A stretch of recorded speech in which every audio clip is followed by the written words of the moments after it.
माध्यम से शुरू करना चाहूंगा कि दरिया तेरी खैर नहीं, दरिया तेरी खैर नहीं, बूंदों ने बगावत कर ली है, नादान समझ बुज़दिल इनको लहरों ने बगावत कर ली है।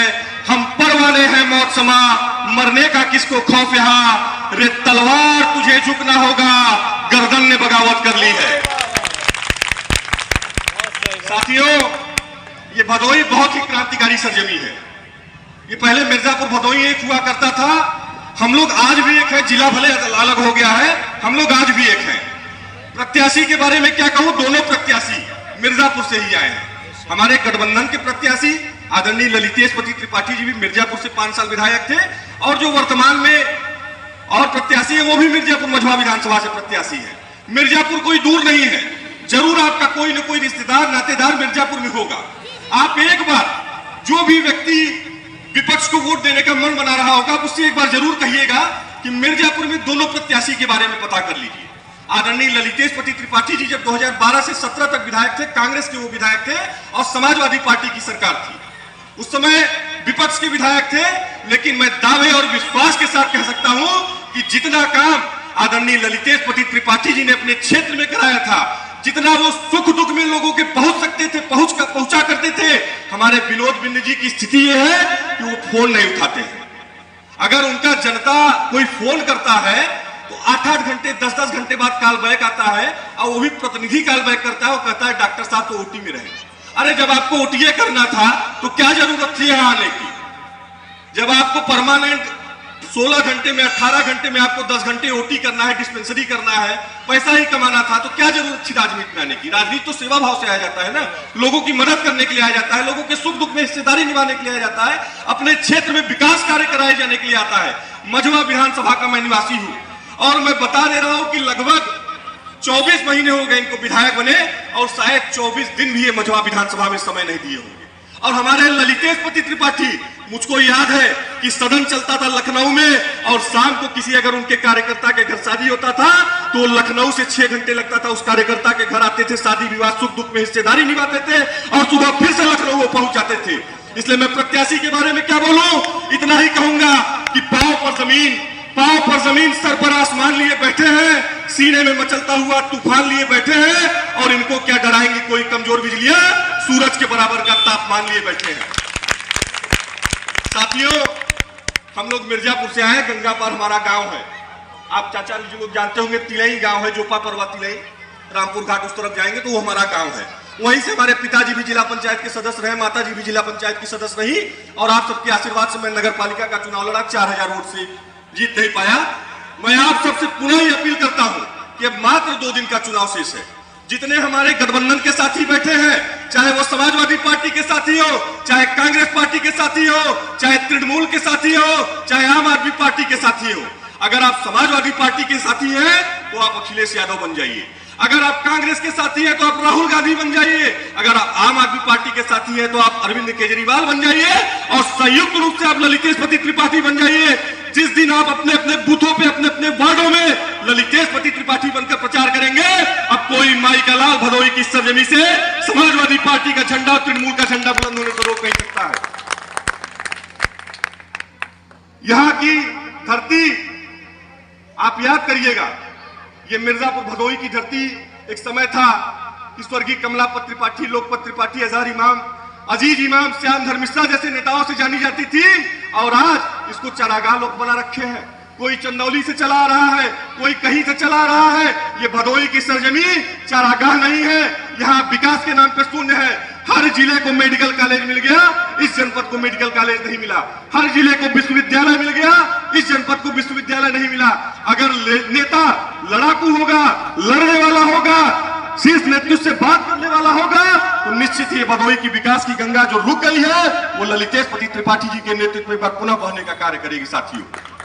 साथियों, ये चुनाव अब 2-3 दिन का जब चुनाव बचता है, चूंकि अभी हम भी चाचा नगर पालिका का चुनाव लड़े हैं, जब 2-3 दिन रह गया था तो बड़ा तेजी से सोशल मीडिया पे चलने लगा कि अगर सतीश मिश्रा चुनाव जीत गए, समाजवादी पार्टी चुनाव जीत गई, तो मिर्जापुर में हिंदुत्व खतरे में आ जाएगा।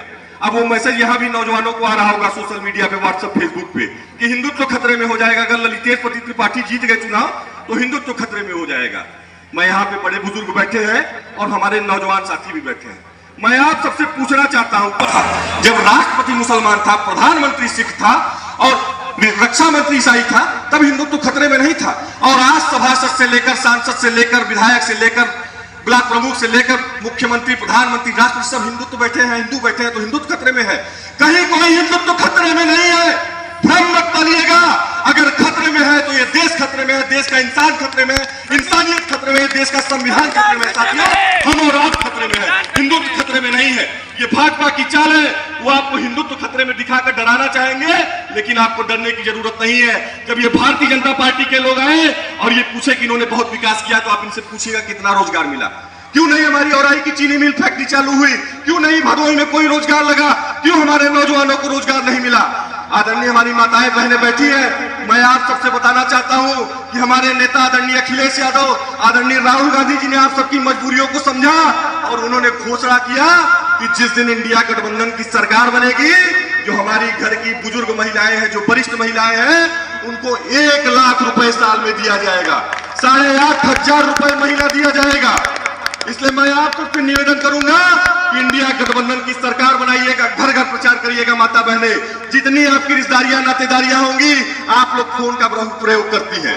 घर में बैठे बैठे मुझे मालूम है, हमारी भी घर में माताएं हैं, बहनें हैं, हमारी भाभियां हैं, तो फोन का बहुत प्रयोग करती हैं। तो 2 दिन निवेदन करूंगा कि जितनी रिश्तेदारी नातेदारी भदोही में होगी, सबसे फोन करके बोल दीजिएगा कि एक घर एक लड़कियां लड़ता, ललकेश लड़त है, उन्हें वोट दे दीजिए।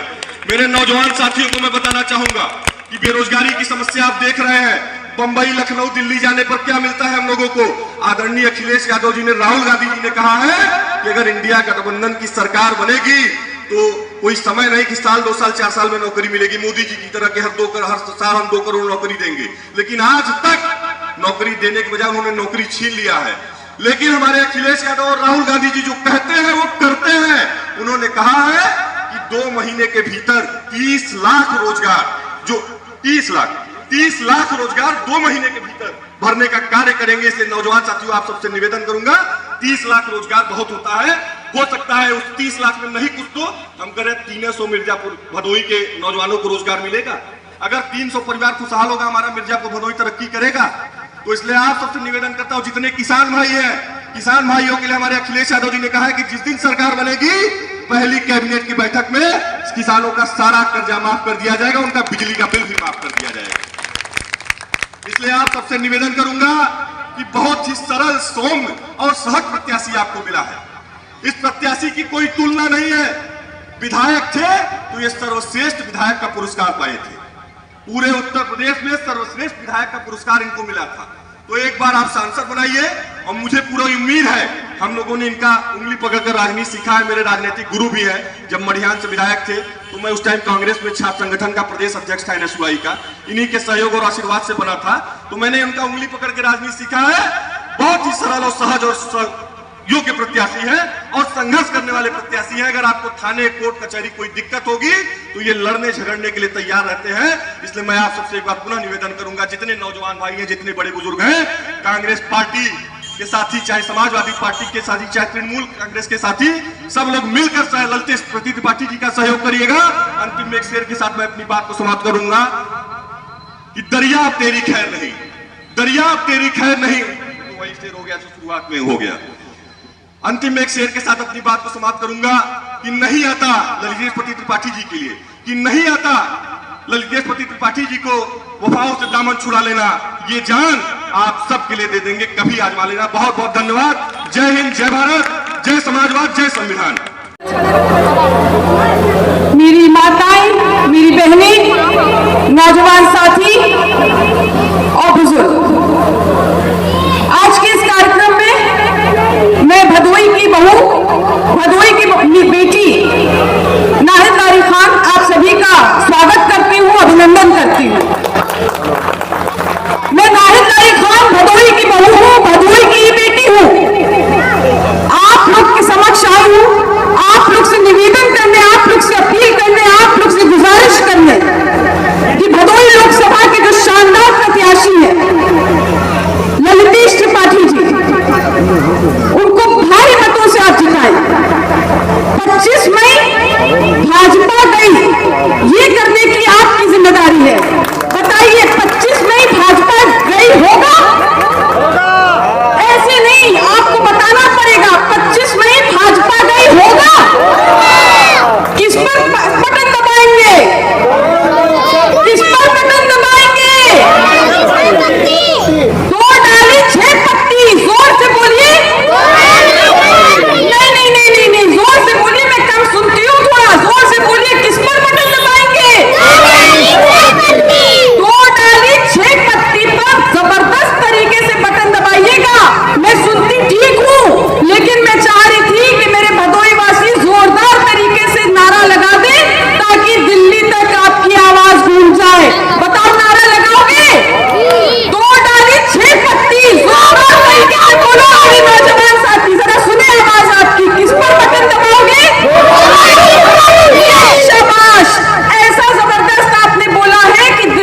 ये बीजेपी के सिटिंग सांसद, बीजेपी के जो प्रत्याशी हैं, श्री राम जी की नगरी अयोध्या के जो प्रत्याशी हैं, उन्होंने कहा कि बीजेपी के बहुमत में एमपी ला दो ताकि हम संविधान बदल सके। ये बीजेपी के सिटिंग एमपी ने कहा, उनके मेरठ के सिटिंग प्रत्याशी ने कहा कि संविधान बदलना है, इसलिए ज्यादा से ज्यादा बहुमत में हमारे सांसद लेकर आओ, हमें संविधान बदलना है। और ये संविधान बदलने की ही सारी साजिश बीजेपी रच रही है।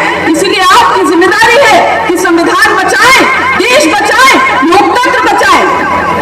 आप ये समझिए कि माननीय अखिलेश यादव जी, चूंकि वो पिछड़े समाज से हैं और नौजवान हैं, इसलिए जब भी बीजेपी के बड़े नेता उत्तर प्रदेश आते हैं तो वो माननीय अखिलेश यादव जी को कोसते हैं, उनको गाली देते हैं। बिहार जाते हैं तो तेजस्वी यादव जी को कोसते हैं क्योंकि वो पिछड़े समाज से हैं और वो नौजवान हैं। दिल्ली जाते हैं तो केजरीवाल जी को कोसते हैं क्योंकि वो नौजवान है। राहुल गांधी जी को कोसते हैं क्योंकि वो नौजवान है। ये बीजेपी वो पार्टी है जो पिछड़ा दलित विरोधी तो है, लेकिन ये कट्टर नौजवान विरोधी पार्टी है। ये नहीं चाहती कि हमारे देश के नौजवान जो है नौकरियों मिले। ये तो माननीय अखिलेश यादव जी, राहुल जी, तेजस्वी जी, केजरीवाल जी तो बहाना है, इनको गाली देना तो बहाना है। दरअसल बीजेपी को नौजवानों को गरियाना है। ये बहुत बुजुर्ग हो चुकी बीजेपी, इतनी बुजुर्ग है बीजेपी कि आप ये समझिए कि अग्निवीर जैसी योजना ये लेकर आए, ये सब नौजवान विरोधी योजना लेकर आए। हमारा 20 साल का नौजवान वो 4 साल की अग्निवीर योजना करेगा और 4 साल के बाद वो रिटायर हो जाएगा।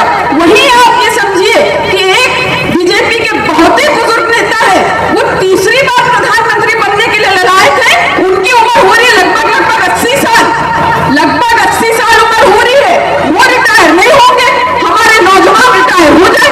बताओ ये मुमकिन है? ये नहीं चलेगा। इसलिए माननीय अखिलेश यादव जी, ममता बनर्जी जी, राहुल गांधी जी तथा इंडिया गठबंधन के सारे नेताओं ने वादा किया नौजवानों से कि इंडिया गठबंधन की सरकार लाओ, सबसे पहले अग्निवीर जैसी योजना जो सख्त नौजवान विरोधी योजना है, इसको खत्म करने का काम इंडिया गठबंधन की सरकार करेगी। आप ये समझिए, जो मेरे भाई वहां भी बैठे हैं उनको भी मैं बोलना चाहती हूँ, आप ये समझिए कि बीजेपी जिस तरह से पंडित जवाहरलाल नेहरू जी को कोसती है, पंडित इंदिरा गांधी जी को कोसती है, पंडित कमलापति त्रिपाठी जी को कोसती है, पंडित ममता बनर्जी जी को कोसती है, ये तो कोसने का बहाना है। इनको दरअसल भ्रमणों से गरियाना है। बीजेपी ममता बनर्जी जी के बहाने, कमलापति त्रिपाठी जी के बहाने, जवाहरलाल नेहरू जी के बहाने, इंदिरा गांधी जी के बहाने समस्त पिछड़ा समाज को कोसने का काम करती है, उन्हें गाली देने का काम करती है। इसीलिए आप देखिए कि माननीय अखिलेश यादव जी ने आह्वान किया पीडीए का। पीडीए यानी पिछड़े दलित आदिवासी अल्पसंख्यक, जिसमें गरीब वाले भी आते हैं, ब्राह्मण समाज भी आता है, आधी आबादी भी आती है। जब से माननीय अखिलेश यादव जी ने पीडीए का आह्वान किया, तब से थर्रा गई है भाजपा, थर थर थर थर कांप रही है, क्योंकि पीडीए विरोधी है भाजपा। ये तो ममता जी तो नौजवानों को ये नहीं चाहते हमारे नौजवान नौकरी करें, चाहते हमारे नौजवान घर में बैठे बैठे सिर्फ उनके व्हाट्सएप वीडियोस देखते रहे या फेसबुक के वीडियोस देखते रहे। इसलिए आप देखिए, जितने भी अभी तक चुनाव हुए, 5 चरण के चुनाव हो गए, जनमानस विशेषकर मैंने देखा महिलाएं, नौजवान और किसान, बुजुर्ग, हर वर्ग के लोग बढ़ चढ़ के खड़े रहे, सुबह से लाइनों में खड़े रहे और इंडिया गठबंधन के पक्ष में जबरदस्त वोटिंग करी। इसलिए बहुत समय हो गया, मुझे दूसरे कार्यक्रम में भी जाना है। मैं आप लोगों से पुनः गुजारिश करती हूँ, पुनः अपील करती हूँ, एक पार्टी और है, उनके भी नेता यहाँ पे चुनाव लड़ रहे, सुनने में आया है, वो भी चुनाव लड़ रहे। तो वो लड़े थे, रामपुर से भी किसी जीशान को लगाया था उन्होंने, वो पार्टी बीएसपी किसी जीशान को लगाया था, रामपुर से भी, मुरादाबाद से भी किसी सैफी को लगाया था। तो क्या हुआ? जनमानस ने वोट ही नहीं किया।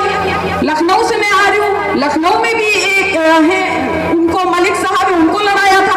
क्या हुआ? जनमानस ने तो पूछा ही नहीं, जनमानस ने वोट नहीं किया। अभी 2022 के चुनाव में लगभग 300 सीटों पर उस पार्टी की जमानत जब्त हुई थी। तो आप लोगों की जिम्मेदारी है, चूंकि मेरे मुसलमान भाई भी यहाँ बैठे हैं, आप लोग की जिम्मेदारी है कि आप अपना सारा वोट माननीय ललितेश जी को दीजिए और साइकिल पर बैठ कर जाइएगा और 2 डाली 6 पत्ती पर जोरदार बटन दबाइएगा और इंडिया गठबंधन की सरकार बनाइएगा।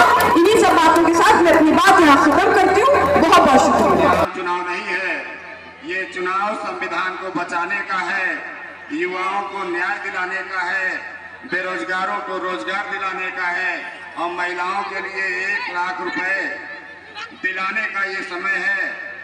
साथियों, इस सभा में आज यहाँ कार्यक्रम में उपस्थित सभी सम्मानित नागरिक एवं हमारे मार्गदर्शक नेतागण को मैं सादर प्रणाम करता हूँ।